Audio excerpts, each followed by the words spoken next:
लेकिन मैं आज एक कड़वे सच से वाकिफ हुआ, तो मुझे लगा कि ये सच आपको जानना चाहिए सब लोग। अगर आप इस सच को नहीं जानते हैं तो इसका मतलब जो है आपको पता ही नहीं कि भारत में क्या क्या चल रहा है। पहले बात हम लोग करते हैं जितेंद्र पे। जितेंद्र पाली के बारवा गांव के रहने वाले हैं और क्योंकि मूछें रखते थे, गवर्नमेंट जॉब पे भी थे, उनके साथ अन्याय हुआ और आरोपियों ने अगले चरण में उनकी हत्या कर दी। घटना क्या हुई थी जरा गौर करते हैं। पुलिस क्या बताती है, आपके पास क्या इन्फॉर्मेशन है, उससे अलग हटके चंद्रशेखर आपको सच्चाई बताते हैं। 2 साल पहले, क्योंकि उसका रहन सहन, उसका खाना पीना, उसका उठना बैठना, उसकी बॉडी लैंग्वेज और उसका जो मतलब स्टाइल था वो आम लोगों से, मतलब जो उस क्षेत्र पाली जो जिला है उस क्षेत्र से जुड़े हुए लोगों से अलग था और वो अपने अधिकारों का प्रयोग करता था। तो उसको जैसे यहां हमें अपमानित करने के लिए शेड्यूल कास्ट के लोगों को ढेड़ कहते हैं, ढेड़ कुछ इस तरह का शब्द। तो वो अपने गांव घर के चबूतरे पे वहां बैठा हुआ था, तो उसको एक किसी दूसरे व्यक्ति ने, विपक्षी ने उससे कहा कि आंखें नीची करो। और उसने कहा क्यों, तो इस बात पे उसने गाली दी, उसको अपमानित शब्द कहे। फिर वो अपने परिवार के लोगों को बुलाया और उसको पिटाई की गई। इस बात के खिलाफ उसने मुकदमा दर्ज कराया। मुकदमा दर्ज कराने के बाद गिरफ्तारी हुई, 3 दिन में बेल हुई और ये जो विपक्षी गण है ये लंबे समय से साजिश कर रहे थे उसके पीछे। और एक दिन मौका लगते 15 तारीख को 2 लोग जिन्होंने हत्या की, उनके साथ बहुत सारे लोग जो नहीं दिखाई दिए, लेकिन उन लोगों ने साजिश में हिस्सेदारी की। 3 दिन तक उसकी रेकी करके और पीछे से चाकू मार के उसकी हत्या कर दी। अब जितेंद्र के एक परिवार में कौन कौन? जितेंद्र के एक पिताजी हैं जो पैरालिसिस हैं, जितेंद्र की माँ है, जितेंद्र की 4 बहनें, जितेंद्र के एक बड़े भाई, फिर उनका चाचा ताऊ का परिवार। अभी जितेंद्र अपनी तरफ से इकलौते व्यक्ति जो परिवार की देखरेख कर रहे थे। ये हुई जितेंद्र का मामला। बेसिकली अब पाली जिले पे हम लोग बात कर रहे हैं। आपने अक्सर राजस्थान चर्चाओं में सुना, कभी एक आईपीएस, अभी पिछले उसमें चर्चा, आईपीएस होते हुए उनको घोड़ी पे नहीं चढ़ने दिया गया, तो फिर पुलिस सुरक्षा में घोड़ी पे उनकी बिंदोली निकली, बारद्वारी हमारे यहाँ कहते हैं यूपी में। बड़े शर्म का विषय था, यानी कि आप नौकरी करके आईएएस आईपीएस बन सकते हैं, लेकिन जो सामाजिक गैर बराबरी राजस्थान में उससे पार नहीं पा सकते हैं। आपके लिए भी यही पैमाना है कि उससे आपको होकर गुजरना पड़ेगा। अब जब आज मैं वहां गया, एक ऐसा कड़वा अनुभव जिसको मैंने किताबों में पढ़ा, जिसको मैंने यूट्यूब पे देखा पुरानी वीडियो में, जिसको मैंने आम लोगों द्वारा सुना, अब वो मुझे वहां देखने को मिला। अब इतना गजब कि आप लोगों को सुन के आश्चर्य होगा कि मैं भी नहीं रह पाया कि आप लोगों को इस बारे में ना बताया जाए। ये मुझसे भी नहीं संभव हो पाया कि आपको ना बताया जाए, तो मुझे लगा कि आपसे बताना चाहिए। बताया गया ये कि उस गांव में पुरोहित समाज के लोग रहते हैं, जिनको पुरोहित मतलब वर्ण व्यवस्था में उनको ब्राह्मण कहते हैं, जाति व्यवस्था में भी उनको ब्राह्मण कहते हैं। मेरी किसी ब्राह्मण से लड़ाई नहीं है, मेरी तो लड़ाई सामंतवादी ब्राह्मणवादी सोच से है। बताया यह गया कि पुरोहितों के घर के आगे आज भी शेड्यूल कास्ट बैकवर्ड की जो महिलाएं हैं वो चप्पल पहन के नहीं गुजर सकती हैं। अगर गुजर जाती है तो ये पुरोहितों का अपमान है और अपमान की फिर सजा है।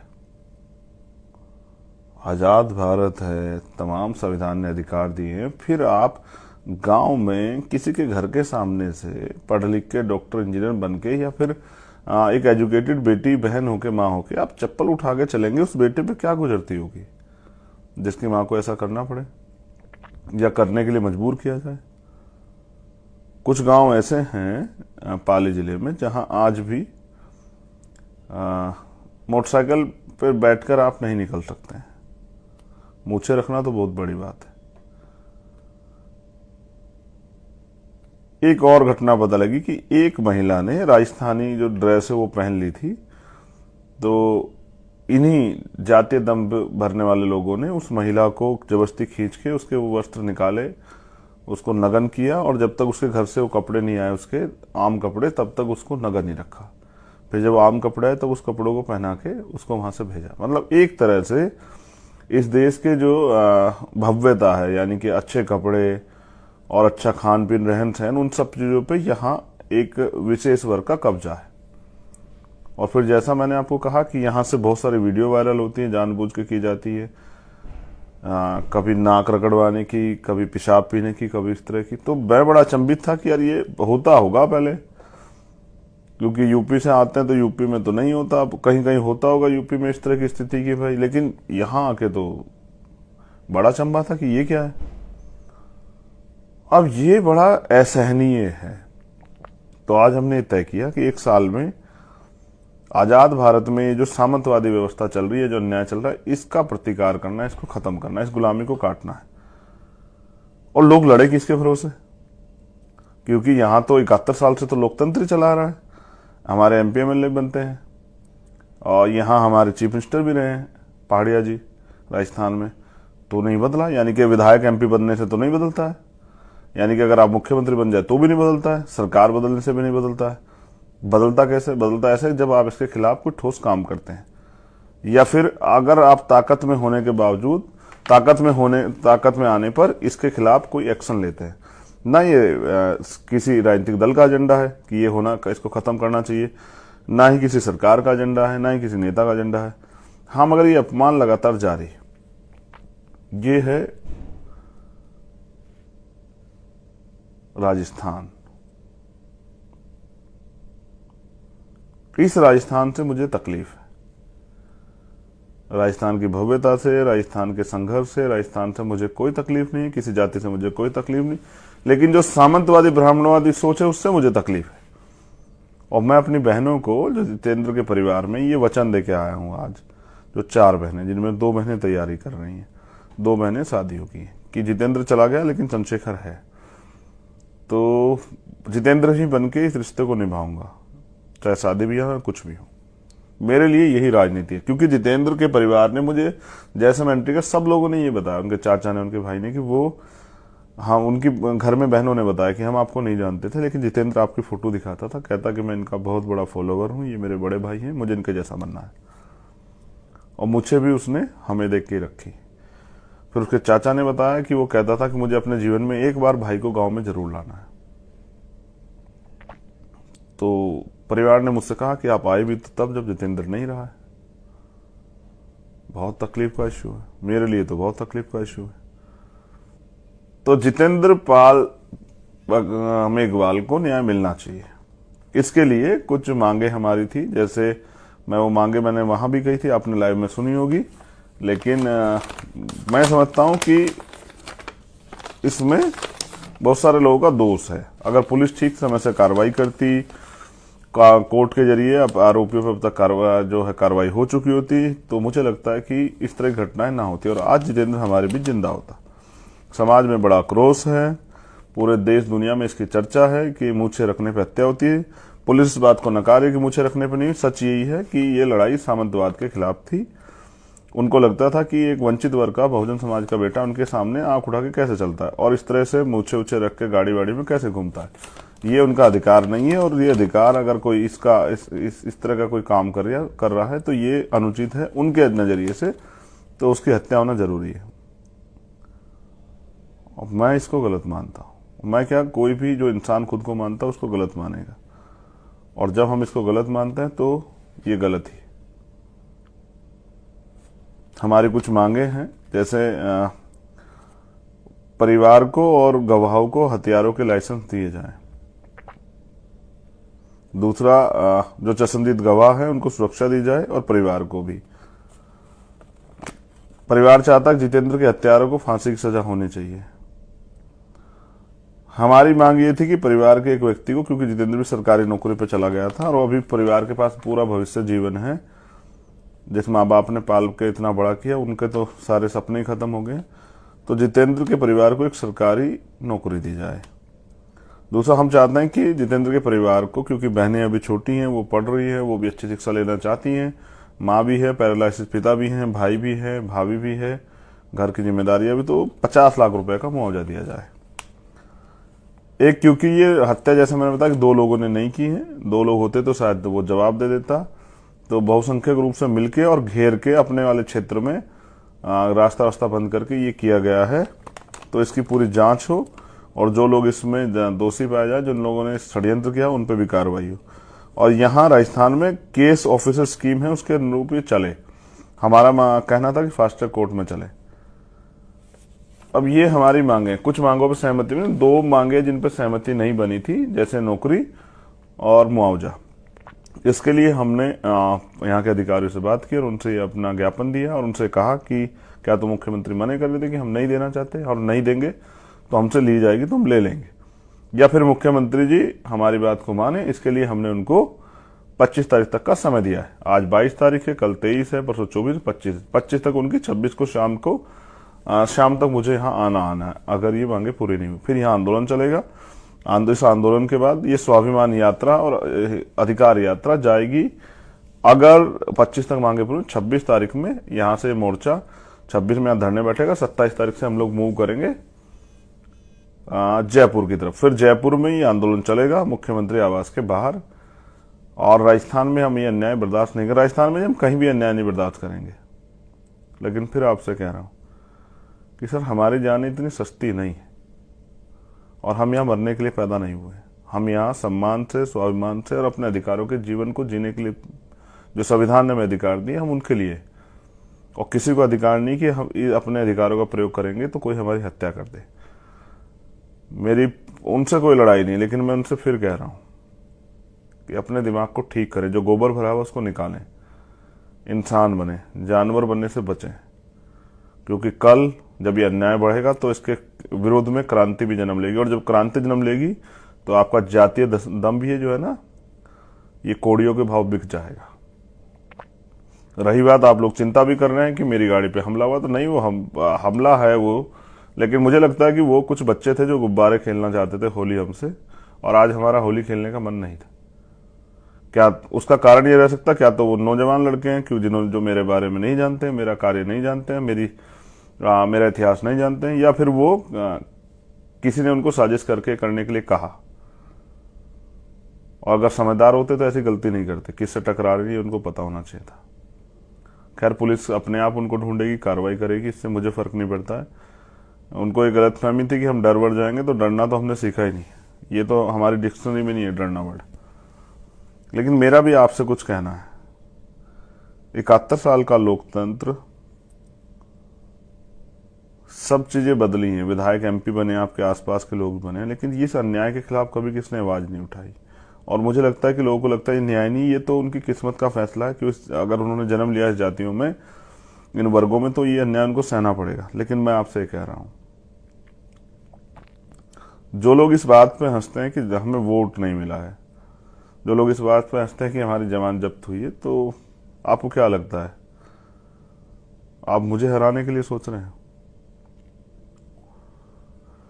नहीं, आप मुझे नहीं हरा रहे हैं, आप किसी लड़ने वाले व्यक्ति से उसके हथियार छीन रहे हैं। ये लोकतंत्र, यहां सरों की कीमत है। अगर आप मुझे लड़ने की ताकत देंगे तो फिर आप मुझे लड़ते हुए देखिए कि मैं लड़ता कैसा हूं। अभी तो मैं मैदान में उतरा भी नहीं, अभी से विरोधियों को मेरा मुझसे इतनी परेशानी, बीमार में आजाद समाज पार्टी के लोगों से परेशानी है, जो लोग लड़ना चाहते हैं उनसे परेशानी है। मेरी लड़ाई सिर्फ सत्ता के लिए नहीं है कि भाई मैं विधायक बन जाऊं या एमपी बन जाऊं, आजाद समाज पार्टी के लोग विधायक एमपी बन जाएं। लड़ाई है इस अन्याय के खिलाफ कि अन्याय खत्म होना चाहिए। और आखिर हर चीज की एक सीमा होती है।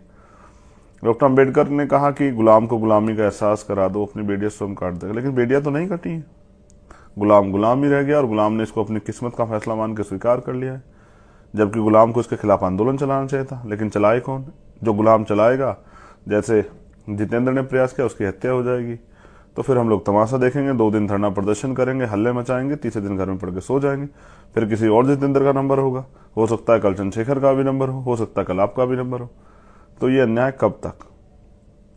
तो आप मुझे कमजोर नहीं कर रहे हैं, आप उस सोच को कमजोर कर रहे हैं जो अन्याय के खिलाफ लड़ने के लिए बहुत सारे लोगों ने तैयार की है, जिसको भीम आर्मी कहते हैं, आजाद समाज पार्टी कहते हैं, जो शोषित वंचित वर्ग के लोगों में ये विश्वास जगा रही कि हम लोग लड़ सकते हैं। मेरी आपसे अपील है, 25 तारीख तक मुख्यमंत्री की, 26 हमारी है। राजस्थान के लोगों से मेरी अपील है कि जब ये मांग पूरी ना हुई तो आप देखना कि फिर अपने हकों के लिए कैसे लड़ा जाता है राजस्थान में। 26 तारीख को मैं यहाँ आऊँगा और 27 तारीख को हम लोग पैदल मार्च करेंगे। दूरी लगभग 350 किलोमीटर है।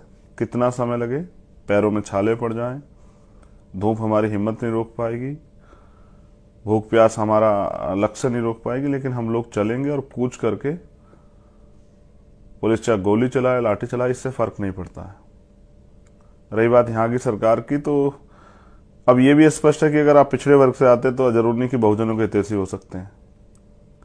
ये यहाँ की ये चरित्रार्थ है, ये मतलब एग्जाम्पल है, उदाहरण कि आप भी सामंतियों गुलाम हो सकते हैं।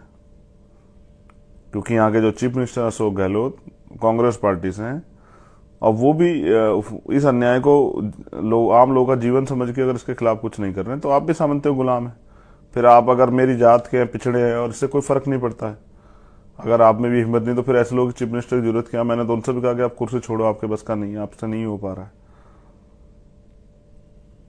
बड़ी बात क्या है, हमने सोचा कि ये उत्तर प्रदेश में बीजेपी के लोग ही, बीजेपी की सरकारें ही करती है, लेकिन ये तो यहाँ कांग्रेस की सरकारों में भी होता है। यानी कि ताकतवर लोगों की जड़ें सब जगह है, चाहे बीजेपी हो, कांग्रेस हो, आम आदमी पार्टी हो, कोई सी और पार्टी, सब जगह है। और ताकतवर के लिए अन्याय करना आसान काम है क्योंकि उसको बचाने वाले सब जगह बैठे हैं। लेकिन अन्याय के खिलाफ लड़ने वाले लोग भी बहुत हैं और मैं ये ऐलान करता हूं जोधपुर की धरती से कि ये अन्याय अब खत्म होगा।